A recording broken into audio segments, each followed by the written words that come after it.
Perfect. Hi, everyone. Today I'm going to talk about a very interesting topic that is asthma. And I hope I am audible to you. I hope the screen is visible on your side. And I hope my voice is not so low. I don't have a mic, but I will try to speak in a tone that's audible. I hope I am audible.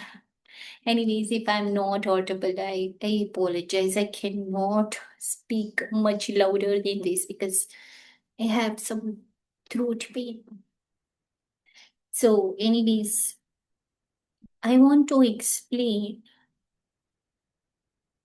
something which is very, very important.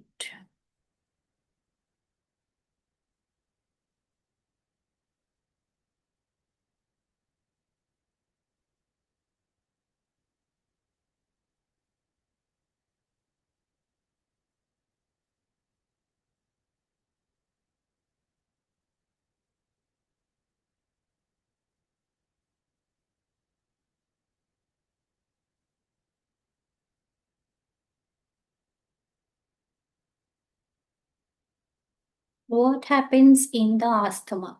That is what I want to explain. So, in the asthma,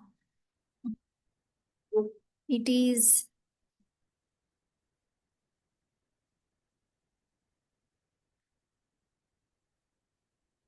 suppose these are the airways. This is the windpipe. This will branch out to form the bronchi and this several small bronchioles, finally forming primary, secondary, tertiary, and respiratory bronchioles. All this is to promote oxygenation in the lungs. Okay. So the thing what happens here is there are smooth muscle cells that are lining the bronchi, bronchioles, the airways. The smooth muscles, they vasoconstrict. Okay. What happens if they vasoconstrict? The air that moves in is very much reduced. Gaseous exchange is not very good at its optimum. And the cells lining the walls of the airways are kind of inflamed, producing lots of mucus, trapping that mucus um, further leads on to building up pressure such that the gaseous exchange is a problem. So, mostly the lungs are supposed to take in oxygen and deliver the oxygen to other tissues in the body, right? We will take in the oxygen and leave out carbon dioxide. That is the perfusion, ventilation process. Ventilation is hampered and perfusion at the same time. Perfusion is some gas exchange in the blood vessel. So the amount of oxygen content that has to be here in the blood is reduced. So they're having hard time getting rid of CO2 accumulated in the lungs. So that trapped mucus is just trapped in there, which means the CO2 is also trapped. So the expiration is a problem. They have hard time uh, allowing the air to move out of lungs.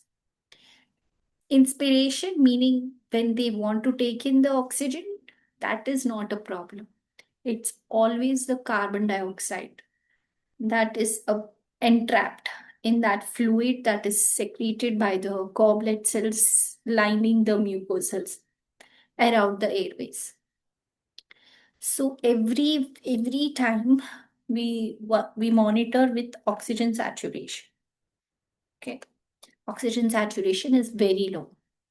They are supposed to know the alarming signs before an imminent attack happens.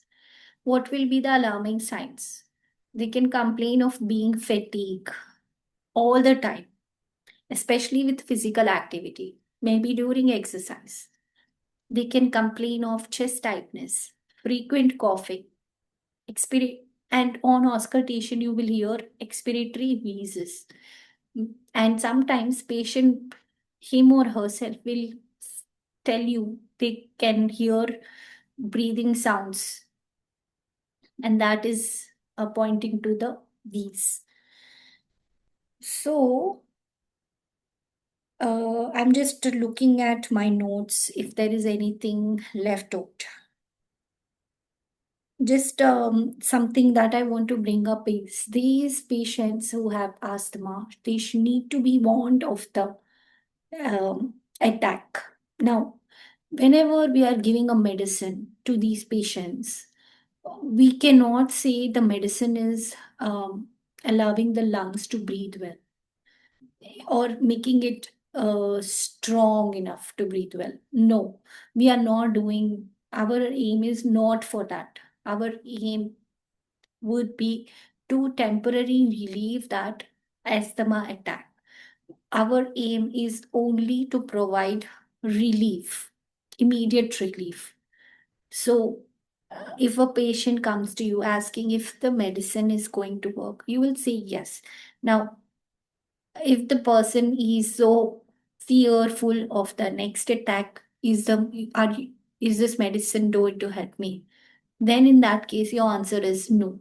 It is not going to help you prevent the attack while you're on the medicine. But it is definitely something that will give you imminent relief from the problem. So, what happens when there is lot of carbon dioxide and less O2 in the blood? That means there is respiratory acidosis. Okay, patient is actually underventilated. So, respiratory acidosis. That is one thing. Then sorry, flow meter. There is flow meter. That means it should be over 90%. That means the person has to keep a track and a close monitor of those readings. Now, another thing that you want to know and convey to the patient is uh, the medicine. Some medicines are short acting, brief, immediate, while some medicines are long acting and have lasting effect. Okay. Another medicine that is budesonide. Budesonide is a steroid inhaler. Okay. The only side effect related to this would be oral thrush. So, to avoid this, we ask the patients to help them with a spacer, to use a spacer, which is like a connecting device to that of a inhaler. So, before using the spacer, swish, swallow, rinse mouth, and use the spacer. That is one thing. Next, I will show you a set of questions I went through. This was test I did on the necklace, on the exam. Yeah, this was the exam. So it's pretty good exam. You can always come up with methods to enhance your ways of learning, and this was one of my ways. So let's see this one: fluticasone and semetrol. You have to always ask them to inhale the long acting one first, and then after 5 minutes, fluticasone. This is a short acting. Okay. Finally, I have done a pretty much a good job, not like. So yes, there was a one question on chromalin sodium. It is a nebulizer. Patient will always complain of having a burning sensation in the mouth and a horrible taste in the burning sensation in the nose. Sorry, and horrible sensation in the mouth. That means metallic taste. It's got a sodium component. Means it will be salty. So assure them that this is a side effect that's temporary and will go away as soon as they stop the medication. So that is temporary. And one of the agent that is also you happen to be on counter available to reduce the severity of asthma attack is omalizumab. This is a wonderful drug. It works wonders. Although it is not short acting, although its effect is not rapid, it is being used in the wards. Um, and remember the root injection. It's a subcutaneous injection, just a small prick, and that's it. And this medication works by attacking the immune system, particularly the IgE antibody, which attacks the allergens responsible for all those allergic reactions. So this is one of those kind of drugs that is like very expensive but very effective. Note that whenever your patient is on these medicine, uh, live vaccines are not something that has to be done. So avoid giving live vaccines to such individuals.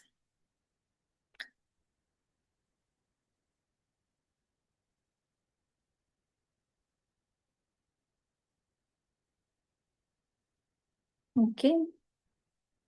Yes. Note that caffeine and theophylline are synergistic effects. They promote the bronchodilation overall, and it is long acting, taking takes lot of time for the effect to kick in. So it's also one of those good drugs that's used. However, the starting drug, as we know, it's SABA. Then it's the step-up therapy. If a person has been using inhaler 4 times a day and still there is no effect, then again it's a step-up therapy. That's it. I hope you like and enjoy this reel. Oh, I mean, sorry, video. I'm also doing reels on the Instagram. You can follow me. And yeah, that's it. Thank you so much. Bye for now.